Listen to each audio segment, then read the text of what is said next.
દાહોદ જિલ્લાના લીમખેડાના વૃદ્ધ હયાત હોવા છતાં ખોટો મરણ દાખલાનો કાઢીને ખોટા વારસદારના નામ ચડાવી દેતા ચકચાર મચી જવા પામી છે। દાહોદ જિલ્લાના લીમખેડા તાલુકાના એક ગામના વૃદ્ધ ડામોર બીજિયાભાઈ વીરસંગભાઈ હયાત હોવા છતાં તેમને કાગળ ઉપર મૃત જાહેર કરીને તેમની વારસાગત જમીન પણ અન્ય લોકોના નામે ચડાવી દીધેલી હોવાનું સામે આવ્યું છે। બીજાભાઈ દ્વારા લીમખેડામાં પ્રાંત કચેરીમાં આ સંદર્ભે અપીલ કરવામાં આવી છે। તો લીમખેડાના સમાચારે ચકચારી મચાવી દીધી છે। લીમખેડામાં વૃદ્ધની અપીલ છે, સાહેબ હું હજુ જીવું છું, જમીન પચાવી પાડવા બોગસ દાખલો કઢાવ્યો, કાગળ પર નકલી પત્ની દર્શાવી, તેને પણ મૃત દેખાડી, તો પોતાને જીવિત સાબિત કરવા માટે વૃદ્ધના કચેરીઓના ધક્કા લાગી રહ્યા છે। તો 7 માસથી સરકારી કચેરીઓના વૃદ્ધ ધક્કા ખાઈ રહ્યા છે, પોતે જીવિત છે। તો દાહોદના આ સમાચાર છે।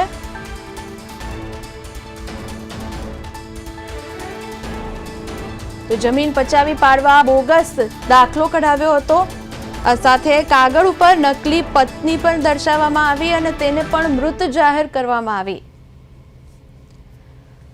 તો હાલ આ વૃદ્ધ કચેરીના ધક્કા ખાઈ રહ્યા છે અને કહી રહ્યા છે, સાહેબ હું હજુ જીવું છું।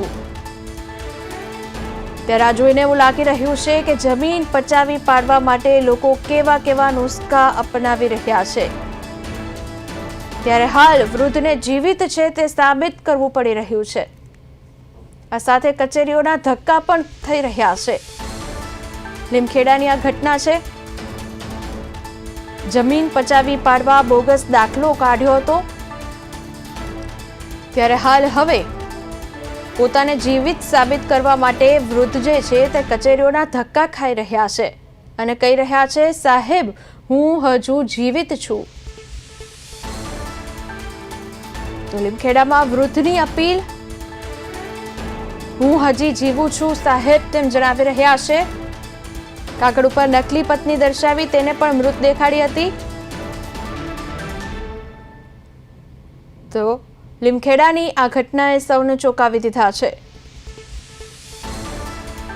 હાલ વૃદ્ધ કચેરીએ ધક્કા ખાઈ રહ્યા છે।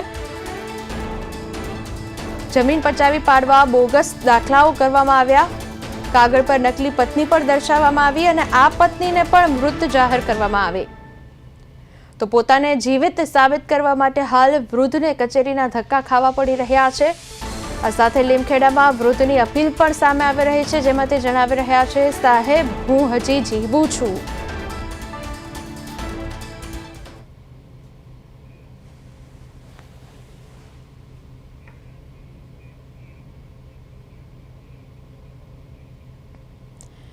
તો ખેડાથી આપણી સાથે જોડાયા છે ફોન લાઈન પર લાઈવ, તેમની સાથે વાતચીત કરીને જવાબ જાણીશું। જે જણાવશો કે અત્યારે દાહોદ લીમખેડાથી એક એવી ઘટના સામે આવી છે જેને સૌને ચોંકાવી દીધા છે।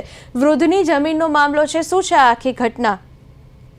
જી, જે બલુંડી ગામની જે નોંધ નંબર 548 પડી હતી, વારસાઈની નોંધ, જે મામલતદાર કચેરીમાં પ્રમાણિત થઈ હતી, એ બાદ જે બીજિયાભાઈ વીરસિંગ છે અમારી કચેરીમાં આવ્યા હતા અપીલ દાખલ કરવા। એટલે અપીલ અરજી અમે તાત્કાલિક દાખલ કરી અને જ્યાં સુધી કેસનો ઓર્ડર ના થાય ત્યાં સુધી જમીન પર કોઈ પણ પ્રકારની ચોરફાર નોંધ દાખલ ન થાય એ માટે સ્ટે પણ આપવામાં આવેલો છે અને ગઈ 7 ઓક્ટોબર મંગળવારે કેસ ઠરાવ પર લઈ લીધો છે અને મોસ્ટલી મંડેના આવતીકાલે અમે ઠરાવ ઇસ્યુ કરી દઈશું। પણ હાલ અત્યારે આ વૃદ્ધને કેટલાક દિવસોથી ધક્કા ખાવા પડ્યા, તેમની પરેશાનીનું શું? ધક્કાની વાત નથી, જેવા અમારા કચેરીમાં આવ્યા હતા વારસાઈ નોંધ પ્રમાણિત થયા બાદ તાત્કાલિક કેસ દાખલ કરેલો છે અને બંને પક્ષોની રજૂઆત બાદ ગયા મંગળવારે જ કેસ ઠરાવ પર લીધો છે અને એમની જમીનમાં કંઈ ના થાય એ બાબતે અમે તાત્કાલિક મામલતદારશ્રીને કહીને સ્ટે પણ આપેલો છે, એટલે અન્ય કોઈ ફેરફાર દાખલ ના થાય જમીનમાં। જી અમારી સાથે જોડાવા બદલ આપનો આભાર। તો અમારી જમીન કોઈક બીજે નામે કરી લીધી, અમે નકલ કઢાવવા માટે ગયા હતા, લોન લેવાની હતી અમારી, તો નકલ કઢાવવા ગયા હતા ત્યારે અમને ખબર પડી। અમે ઈચ્છીએ છીએ એને એ લોકો પર ન્યાય થાય એવું ઈચ્છીએ છીએ। તાલુકાના વલ્લુંડી ગામના રહેવાસી છીએ અમને જાણવા મળ્યું કે ડામોર બીજાભાઈ વીરસિંહભાઈના જમીનના ખાતામાં કોઈક તો દાહોદની પાર્ટીએ નામો ખોટતા મરણના દાખલા રજૂ કરીને નામો એડ કરી દીધા છે એવી જાણકારી મળી છે. તો આ લોકોને લગભગ ત્રીજા મહિનામાં પહેલા મહિનામાં જાણ થઈ કે ખોટી રીતના કોઈએ મરણના દાખલા રજૂ કરીને આમની જમીનમાં વારસાઈ કરી લીધી છે.